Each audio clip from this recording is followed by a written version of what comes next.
Hello everyone. Another week of war in Ukraine has started.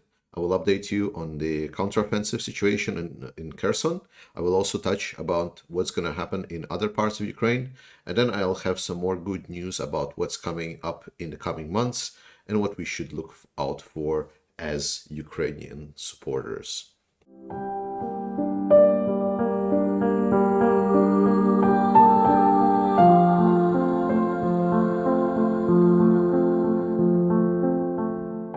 All right, let's right from the start go to the most desirable part of this discussion, what's happening in the Kherson area.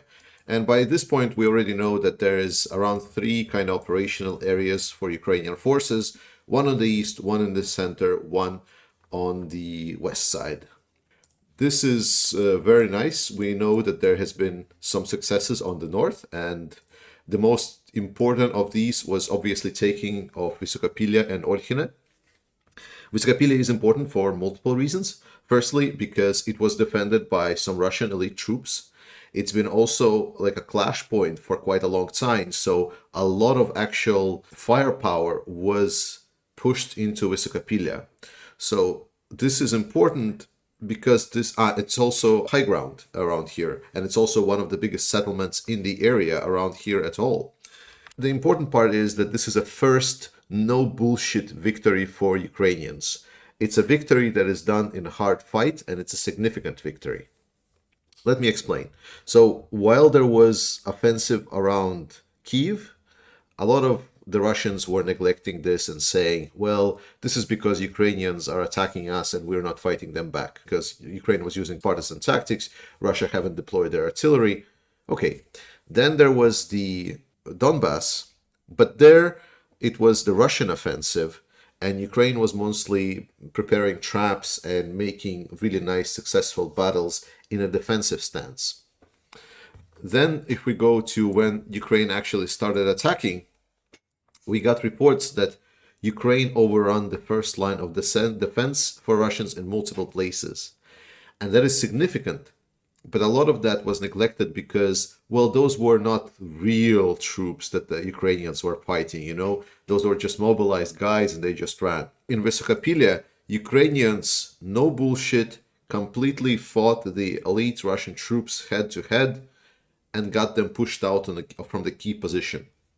So this is a very important and significant victory for Ukraine, which is very symbolic, especially with the picture that I'm pretty sure every one of you have seen by now of raising the flag on top of the roof of Vysokopilya. So that's why this is very significant and that's why it's being discussed. We also know that actually Ukrainian, and for anyone that is asking about the operational security, in the description of this video, you can go down. I explain and put my position on it.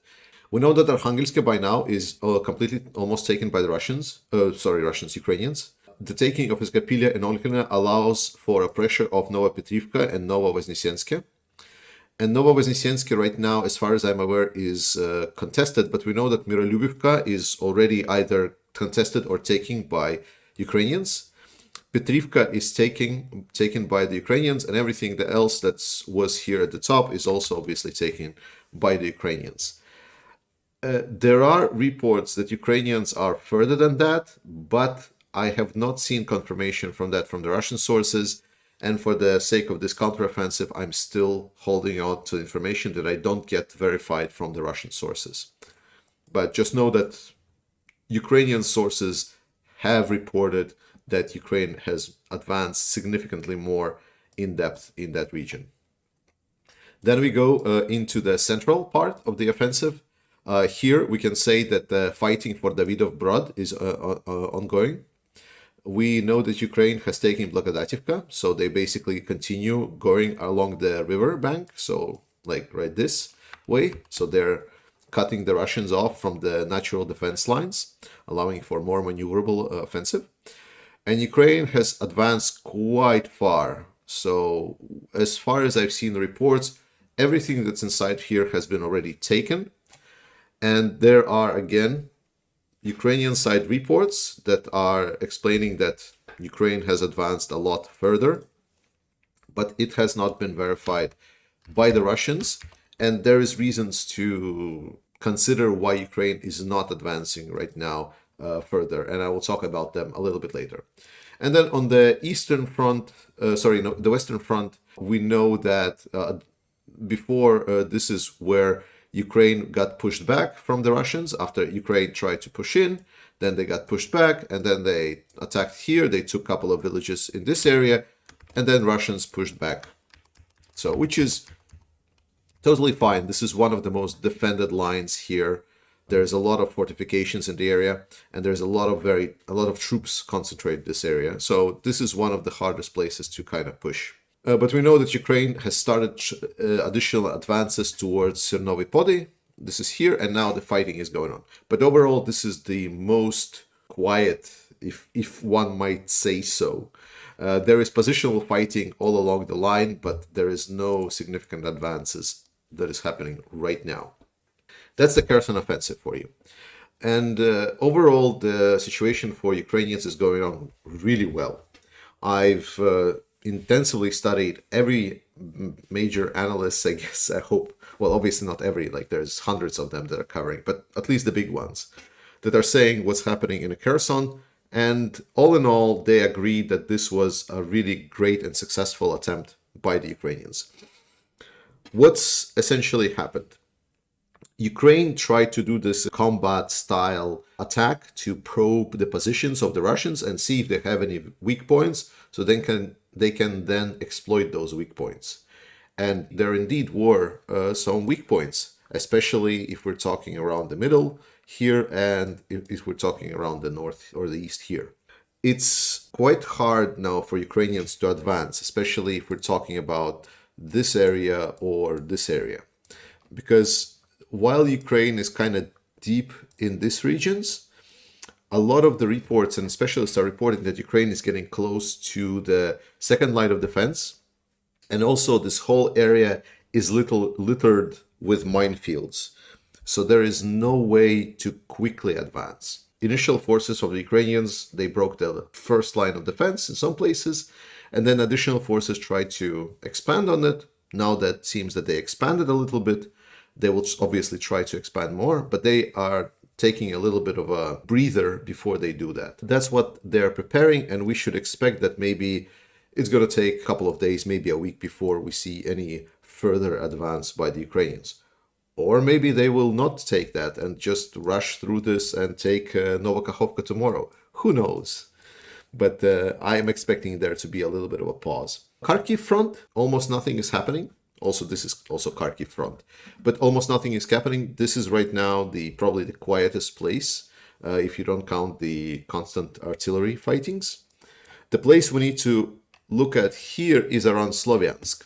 We had a lot of reports about Sloviansk and Kramatorsk area and along the front lines, that there was a significant rotation of forces that was made.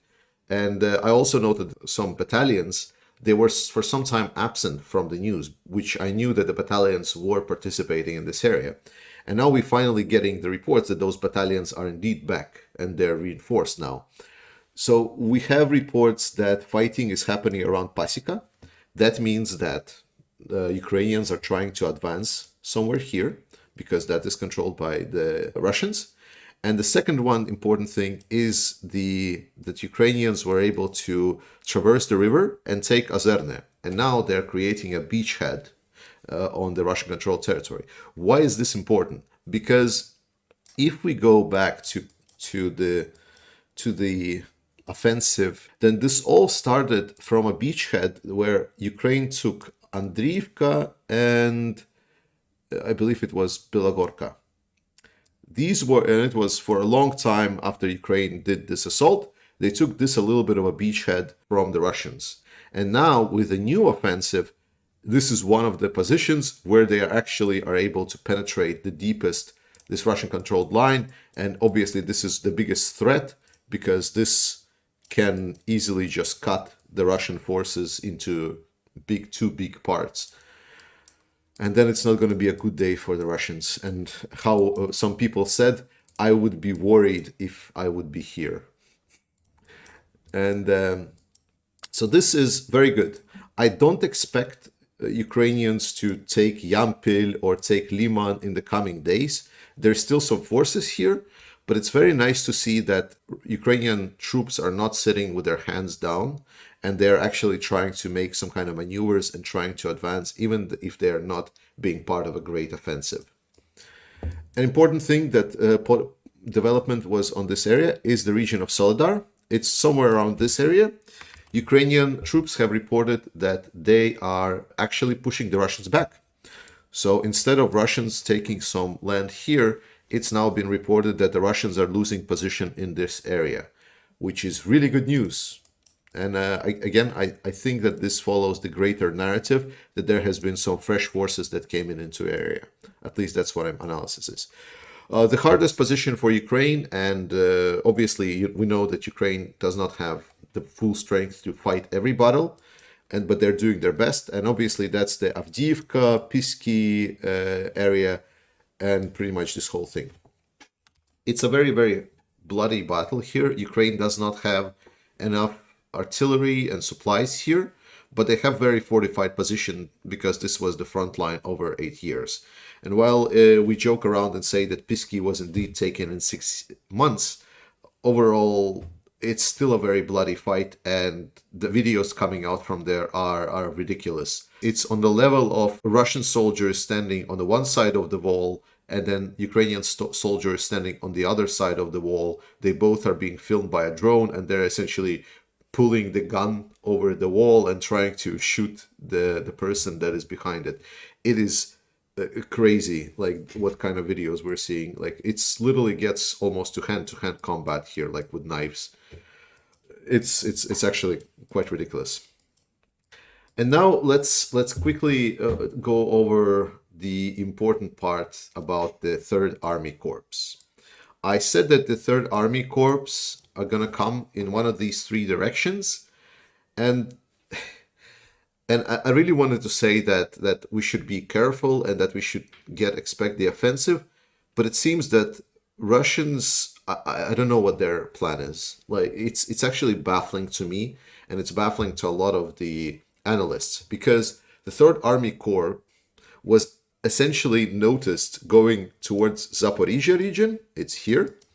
And they also were noticed going in this region, in Donetsk region. So what that means is that those 15,000 people that they gathered, and I know Ukrainian sources are saying it's less than 15,000, but most neutral sources agree that they were fully gathered 15,500 forces. But the point is that they apparently, instead of focusing on one specific area, it seems that they're spreading it out over this whole front line. And I don't need to explain to you why this is an issue, why this does not allow to use those 15,000 as an advancing power, because you get advancement when you concentrate force. You don't get advancement when you don't concentrate force. So they're spreading them out, apparently for defensive fortifications. And the Third Army Corps is actually, some people are referring to as a meme, because so these are fresh troops and they had very little time to train. So they are very poorly trained. Yet they were trained on a lot of new equipment. They essentially took from the Moscow's first tank army, from all of the parades on the Moscow Square, for all of these, like capital defense facilities. They took out the new tanks, the T-90Ms, the T-90 BVMs, so all of those fancy names. So essentially very, very new equipment tanks. And then they trained them, this poorly trained troops, on these new tanks and gave it to them. And obviously it's explained that the newer tanks cannot just be sent to the troops that were training on the older tanks, because they will need retraining anyway. But it's just a meme that these fresh forces that are not very good, let's put it that way, they're more like grandpa troops. And they are riding this modern T-90 tanks. And the best part is the artillery, because it was a tank army facility they were trained at. So they had the tanks, but they didn't have enough artillery support. So they got supplemented with the artillery that is like the old artillery. It's like the Grad, the multiple rocket launchers that Russians are using. It's one of the first developments from like 50s or 60s. And so you have these memes that newly, freshly, poorly trained troops that are very old, that are pretty much grandpa age, are riding modern tanks and being supported by the artillery rocket systems from the 50s. It is such a meme by a lot of the military analysts, it's not even funny.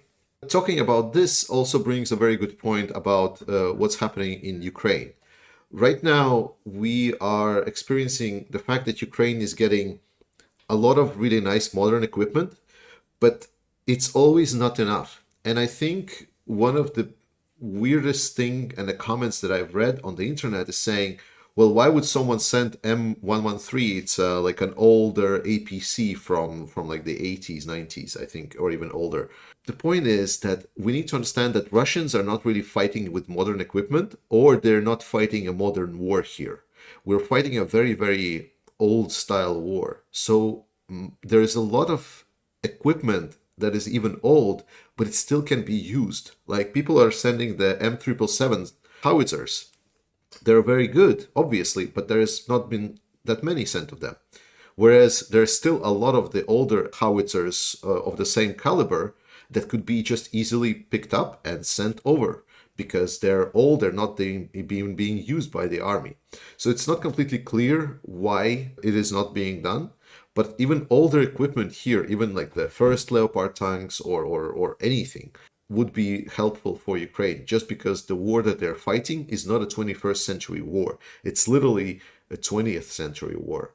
And to kind of quickly transition to the European side and what we need to be lookout for. There has been a discussion on the oil price caps by the European Union, by the G7.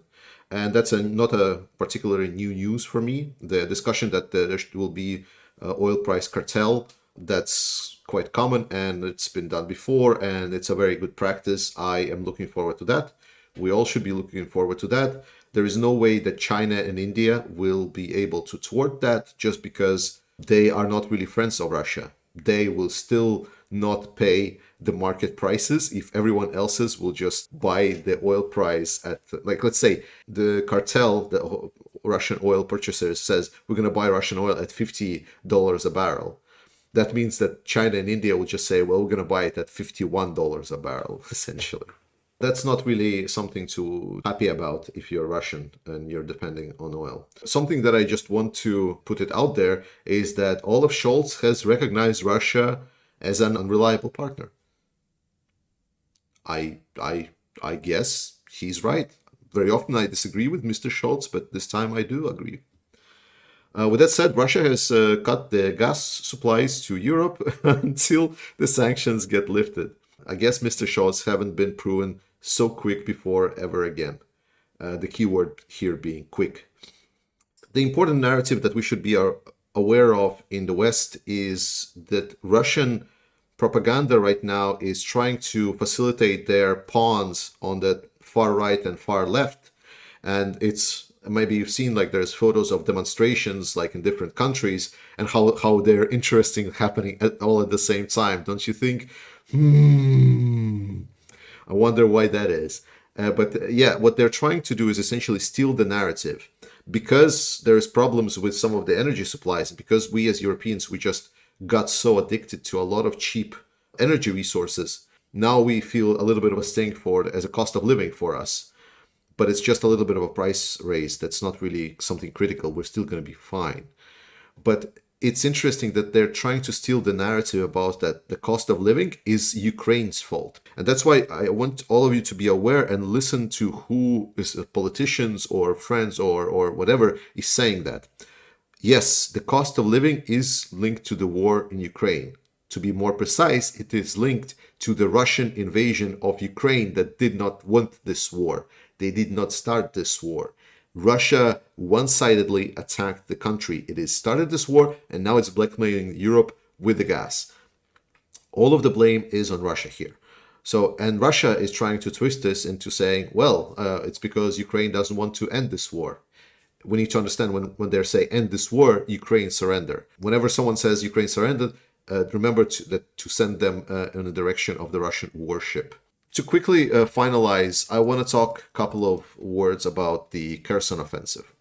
I'm really glad that it's going so well. I'm really happy that we're getting so many good news every day. But we need to temper our expectations. Most of the analysts agree that while the first line of defense is breached, yes, and Ukrainians are working to get to the second line, it is still going to be a process of elimination for the Ukrainians. They are going to be slowly and methodically progressing inside of the Russian territory. Please be optimistic, but don't expect quick wins. It's going to be very, very bloody battle. A lot of the Ukrainian troops will die. A lot of Russian troops obviously will die, but we might expect a lot of the both videos of or the Ukrainians or captured Ukrainians as well, because that thing also happens. But the point is that Ukraine will win this. They are having the advantage and they're having all the tool. And the Russian side, like Telegram channels or the news, they are trying to essentially squeeze any kind of good news right now, just not to show that Ukraine is advancing and kicking them out of Kherson. It is purely pathetic. To kind of close it off on a positive note, the story of the couple of days that I've read was that there's a bunch of Ukrainian hackers that registered accounts in social networks and posted some pictures of hot girls as their profile pictures, and they catfished Russian troops to send them pictures, which after that were geolocated, and then the data of that was transitioned to Ukrainian forces. If you're Russian forces in Kherson, don't get catfished. Thank you so much for listening. See you next time.